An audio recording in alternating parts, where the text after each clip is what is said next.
اس سکوت کو توڑتے ہوئے کہا، میرے آدمیوں کو بلا وجہ ہلاک کرنے والوں کو میں اذیت ناک موت سے دوچار کرتا ہوں۔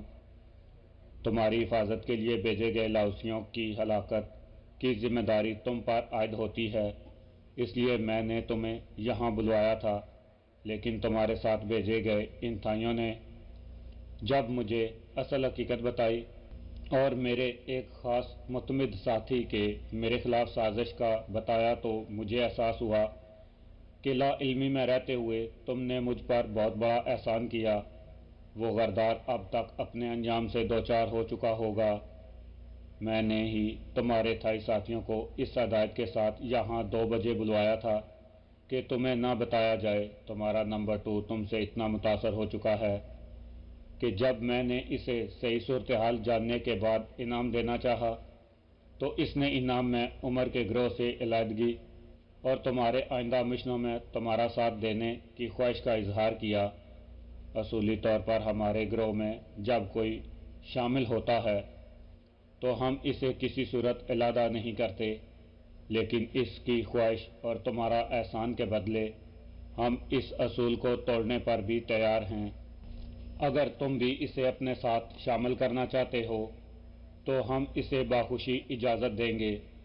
مستان سے بھی کل رات فون پر گفتگو ہوئی ہے۔ تمہارے آئندہ کے ارادے جان کر مجھے بہت خوشی ہوئی کہ تم اپنے وطن دشمنوں کو ملیہ میٹ کرنے کا فیصلہ کر چکے ہو۔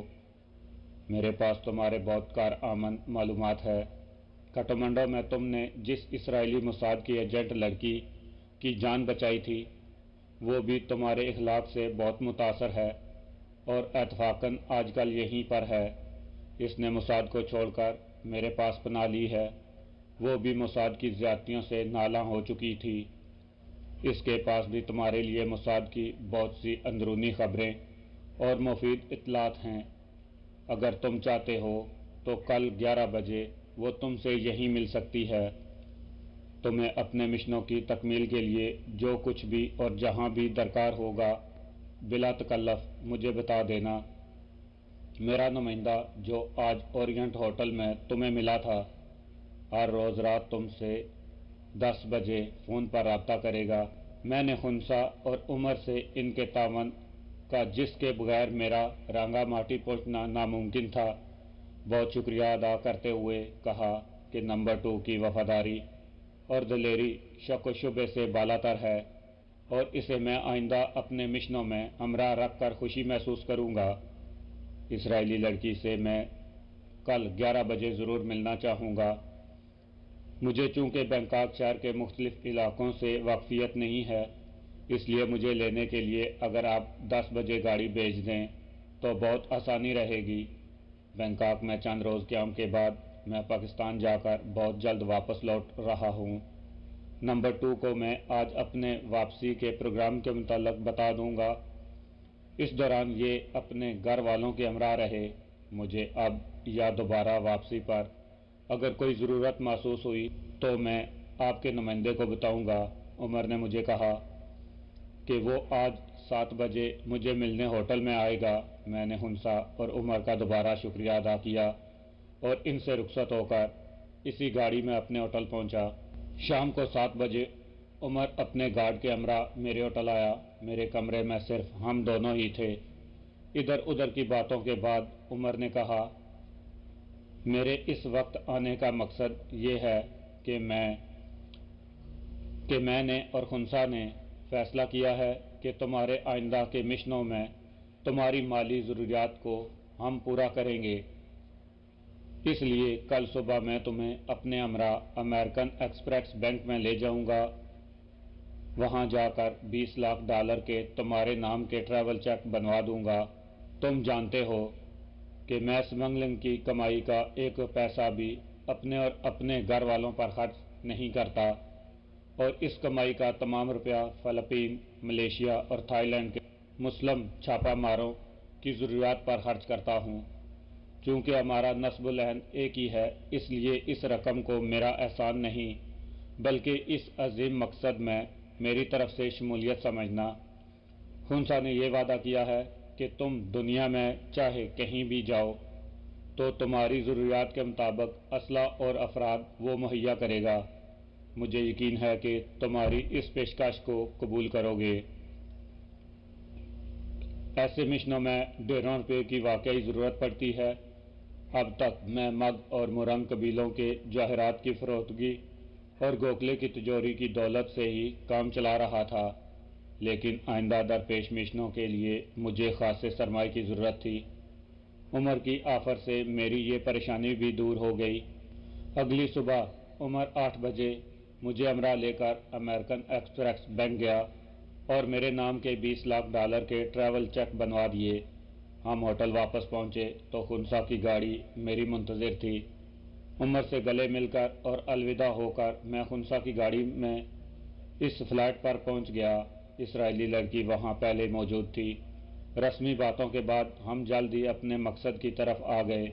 میرے طلب کرنے پر ایک پیڈ لایا گیا جس پر میں نے اپنے ذاتی بنائے ہوئے کوٹ میں اسرائیلی لڑکی کی بتائی ہوئی موساد کی انتہائی اہم اندرونی باتیں، ان کے اب تک کے ڈھکے چھپے عزائم، اسرائیل بھارت گٹھ جوڑ اور پاکستان کے خلاف سازشوں کا جال بچھائے جانے کی تفصیلات کے علاوہ سعودی عرب، ایران، عراق، کویت اور متحدہ عرب امارات میں موساد کی کارروائیوں اور روسی KGB اور امریکن CIA کے موساد کے ساتھ تعاون کی تمام باتیں نوٹ کر لی۔ اس لڑکی نے مجھے فلسطین، سعودی عرب اور ایران میں ان لوگوں کے نام اور پتے بھی لکھوائے جو موساد اور CIA کے پے رول پہ اپنے ہی ممالک سے غداری کر رہے تھے۔ پاکستان میں موساد اور CIA کے چند ایجنٹوں کے نام اور پتے بھی اس نے لکھوا دیے۔ اس لڑکی نے ترکی میں موساد کے لیے کام کرنے والے 3 ایسے ترک باشندوں کے نام اور پتے بھی دیے جن کو مطمع نظر صرف اصول زر تھا اور وہ پیسے کی لالچ میں اپنی وفاداریاں بھی تبدیل کر سکتے تھے۔ غرض یہ کہ 2-2.5 گھنٹے کی اس میٹنگ میں مجھے اپنی حفاظت اور کارآمد اطلاعات ملی جن کا کسی اور ذریعے سے حصول ممکن نہ تھا۔ اس لڑکی سے فارغ ہو کر میں اپنے ہوٹل واپس آ گیا۔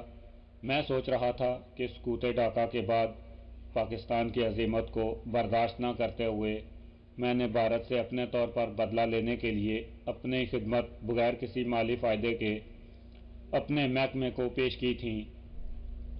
پہلے میرا ہدف صرف بھارت تھا اور مجھے اپنے محکمے کی تفویض کردہ حدود میں رہ کر ہی کام کرنا تھا۔ اس وقت بھارت میں دوران قیام میں نے اپنے طور پر بغیر اجازت کے جو مشن انجام دیے تھے، مجھ سے اس لیے ان کے متعلق اس لیے بات پرس نہ کی گئی کیونکہ میرا مشن کامیابی سے امکنار ہو رہا تھا۔ لیکن اب میں نے کسی اوپر والے کی ہدایت کے بغیر اپنی سرخی کے مطابق اپنے ساتھیوں کے ہمراہ اپنے مشن پورے کرنے تھے اور ان کا دائرہ بھی بہت وسیع ہو چکا تھا۔ میں اسے تائید عزتی سمجھتا تھا کہ اب تک تیاری کے تمام ابتدائی مراحل بخیر و خوبی طے ہو چکے تھے۔ مالی ضروریات کے علاوہ مجھے ان ساتھیوں کا تعاون بھی حاصل تھا جو اپنے ملک و ملت کے لیے اپنی جانیں نچھاور کرنے کی ہرگز پرواہ نہیں کرتے تھے۔ نمبر 2 تھائی مسلمان تھا لیکن پاکستان کے دشمنوں کو ملیہ میٹ کرنے میں بڑھ چڑھ کر حصہ لیتا تھا۔ مزمل اور تینوں فوجی بنگلہ دیشی اور کیسر اور اس کے ساتھی بھارتی تھے، لیکن ان کے دلوں میں پاکستان کی محبت کوٹ کوٹ کر بھری ہوئی تھی۔ میں سوچتا تھا اگر قدرت کو منظور ہوا تو میں اپنے ساتھیوں کی مدد سے اپنے اہداف کو یقیناً حاصل کر لوں گا۔ اسرائیلی لڑکی سے ہی مجھے پہلی بار علم ہوا کہ امریکی وزیر خارجہ ہیری کسنجر یہودی النسل ہے اور مسلمانوں سے اس کی نفرت انتہا سے بڑھی ہوئی ہے۔ اس لیے اس نے پاکستان آ کر ایٹمی ریسرچ کو بند نہ کرنے پر عبرتناک انجام کی دھمکی دی تھی۔ پاکستانی سفارتخانے میں جانے کا پروگرام میں نے ایک تو اپنی مصروفیات اور دوسرا اپنے ہمراہیوں کو سکھانے پڑھانے کی وجہ سے ایک دن کے لیے ملتوی کر دیا تھا۔ میں چاہتا تھا کہ اگر سفارتخانے میں اگر ان سے کوئی سوال پوچھا جائے تو وہ اس کا مناسب جواب دے سکیں۔ مجھے یہ بھی خدشہ تھا کہ راجے کا بیٹا وہاں جا کر میرے اور میرے ساتھیوں کے متعلق